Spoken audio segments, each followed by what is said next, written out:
le PEA. Pour la majorité d'entre vous, vous touchez un salaire. Si ce n'est pas encore le cas, ça viendra.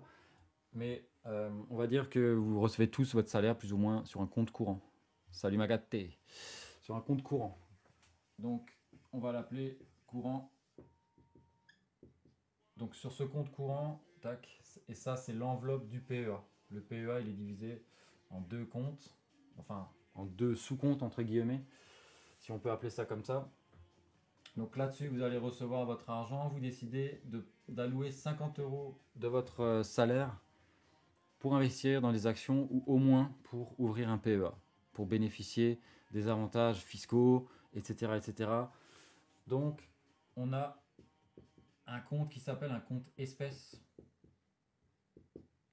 Donc c'est là où vous allez transférer l'argent liquide. Donc ici vous avez un IBAN, compte courant, hein, comme tout le monde, et ici aussi. Donc je vais l'écrire aussi ici, un IBAN. Donc là vous faites un virement automatisé si vous en avez envie d'investir tous les mois. Vous prenez le IBAN de ce compte-là, vous planifiez votre virement, l'argent arrive sur le compte espèce du PEA. Ensuite vous avez un autre sous-compte entre guillemets, même si c'est pas vraiment ça, hein, mais où vous allez détenir vos lignes, peut-être des actions,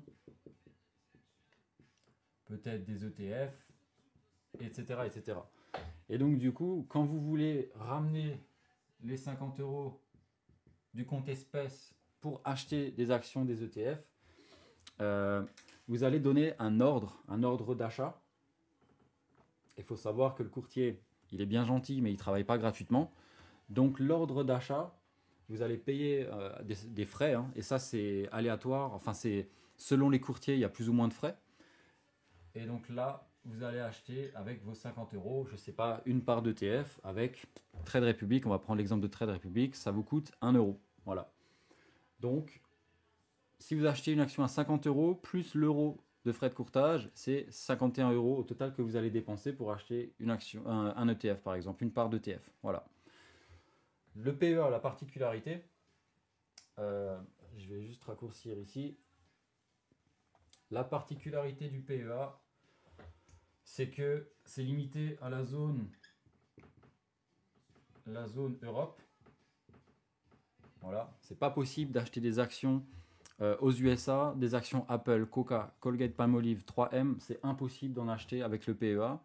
C'est là où il y a un peu les limites, hein, en quelque sorte. Et on peut y déposer que jusqu'à 150 000 euros.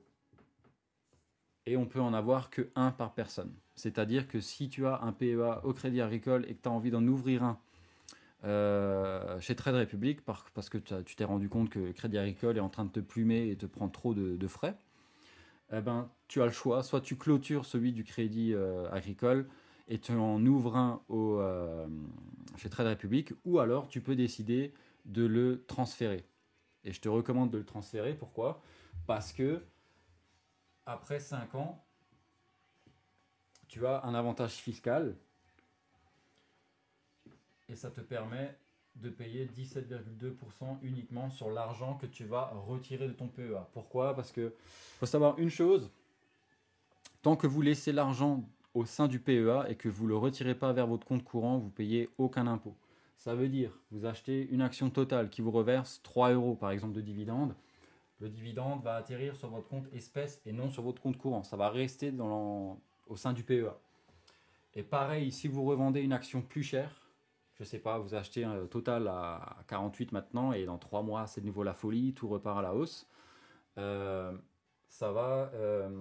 Vous allez engendrer une plus-value et cette plus-value va revenir sur votre compte espèce. Et tant que vous laissez tout ça dans le sein du PEA, vous ne payez pas d'impôt. C'est qu'à partir du moment où vous allez sortir l'argent vers votre compte courant, vous allez payer, avant 5 ans, c'est 30%.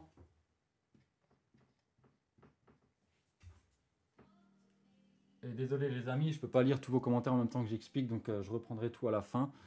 Donc en général c'est 30% qui est la flat tax, hein, mais après 5 ans on paye que 17,2%.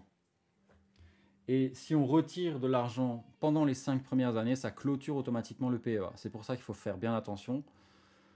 Les prélèvements sociaux, non c'est pas sur le total, sinon tu paierais 2 fois des impôts. Mais 30%, c'est la flat tax. Ouais, c'est énorme, Salima. Et c'est pour ça que le PEA, c'est intéressant. Mais c'est limité à la zone Europe et que tu peux mettre, entre guillemets, que 150 000 euros en versement. Il peut avoir une valeur qui est beaucoup plus haute que 150 000 euros, mais tu peux y verser de ton propre argent que 150 000 euros.